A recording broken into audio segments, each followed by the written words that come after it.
बोलिए शंकर भगवान की जय।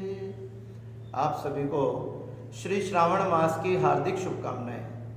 अब भगवान शिव शंकर श्री सनत कुमारों को श्रावण मास का 26वां अध्याय सुनाते हैं। भगवान शिव शंकर श्री सनत कुमारों को कहने लगे कि श्रावण मास में अमावस्या के दिन किस क्रिया को किया जाता है, अब मैं आपसे वही क्रिया कहूँगा।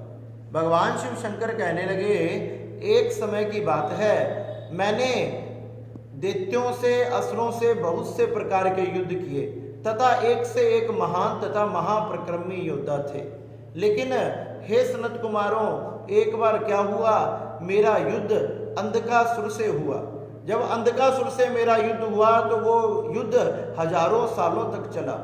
उस युद्ध में मैं नंदी के ऊपर बैठा हुआ था, नंदी मुझे लेकर दौड़ रहा था। वो इतना भयंकर युद्ध हुआ, इतना महान युद्ध हुआ कि नंदी ने सभी सैनिकों को पिछाड़ते हुए मुझे अंधकासुर के सामने ले गया। जब अंधकासुर के सामने मुझे ले गया तो अंधकासुर भी नाना प्रकार के बाणों को, अस्त्रों को, शस्त्रों को अपनी तरफ से मेरी तरफ छोड़ने लगा। जब नाना प्रकार के अस्त्र शस्त्र शक्तियां वह मेरी तरफ छोड़ रहा था तो उसमें से कुछ अस्त्र तथा शस्त्र, कुछ शक्तियां नंदी जी के भी लगी। जब नंदी जी के लगी तो नंदी जी भी काफी घायल हो गए, लेकिन उस घायल अवस्था में भी उन्होंने मुझे अपने ऊपर धारण करके युद्ध में बनाए रखा। इस प्रकार इस नंदी की मेहनत से मैंने नंदी पर आरूढ़ होकर उस अंधकासुर को जीत लिया। जब मैं अंधकासुर को देखा, जब वह मृत अवस्था में जा चुका था, जब मैंने नंदी की ओर बड़े प्रेम से देखा, जब मैंने नंदी की जब बड़े प्रेम से देखा तो मैंने नंदी की अवस्था देखी। नंदी का जो शरीर था वो घायल हो चुका था। घायल शरीर मैंने देखा, अपने स्पर्श मात्र से नंदी के सारे शरीर को मैंने ठीक कर दिया। फिर मैंने नंदी से पूछा कि नंदी, तूने इस युद्ध में बड़ी मेहनत की, आज मैं तुझ पर बड़ा प्रसन्न हूं, तुम वरदान मांगो, किस वरदान को प्राप्त करना चाहते हो।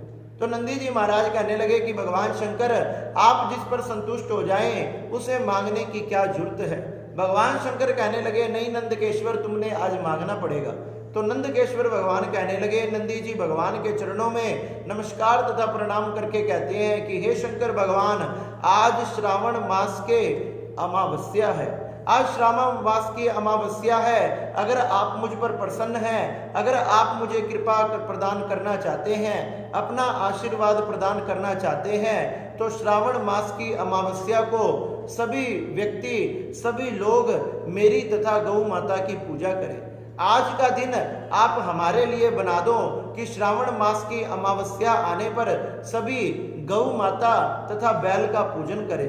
भगवान शंकर कहने लगे, ऐसा ही होगा, और भगवान नंदी इससे बड़े प्रसन्न हुए। भगवान शंकर कहने लगे, तेरी षोडश उपचार से पूजा होगी, नाना प्रकार के वस्त्र तुझ पर ओढ़ाए जाएंगे, तेरे सिंगों को रोली तथा हल्दी से रंगा जाएगा, सुंदर तिलक, सुंदर वस्तुएं तुझे खिलाई जाएगी तथा नाना प्रकार की पुष्प मालाएं तुझे पहनाई जाएगी। कहने लगे कि गौ माता तथा बैल का पूजन करें, धातुओं से उनकी देह को विभूषित करें, सींगों में सोने का तथा चांदी का पट्टा आदि लगाकर विभूषित करें, दोनों सींगों में रेशमी कुछ वस्त्र बांधें, कुछ नाना प्रकार के आभूषण नंदी तथा गौ माता को पहनाने चाहिए, पुष्पों की माला पहनानी चाहिए।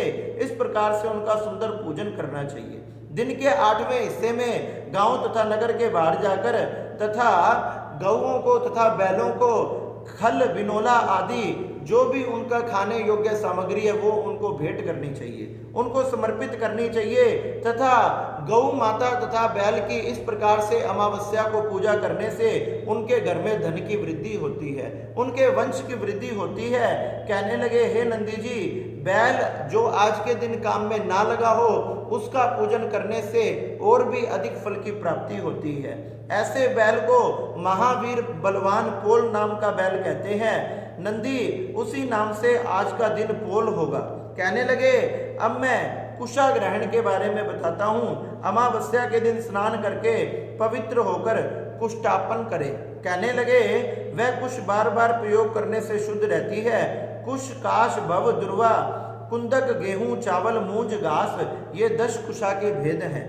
कहने लगे इस प्रकार से ये सब पापों को नष्ट करते हैं, अपने घर में सुंदर स्वास्तिक बनाए तथा पूर्व उत्तर के बीच के कोने को ईशान कोण कहते हैं। ईशान कोण की तरफ मुख करके हमेशा कुशा को तोड़ना चाहिए।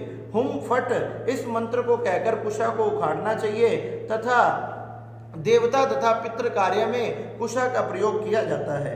कहने लगे इससे देवता तथा पितृ बड़े प्रसन्न होते हैं। ब्राह्मण के लिए 4 कुश, क्षत्रिय के लिए कम से कम 1 तथा इस प्रकार से पूजा करने से भगवान शंकर उन पर बड़ी कृपा करते हैं। कहने लगे कि कुशा से 50 का ब्रह्मा तथा 25 का विष्टर होता है।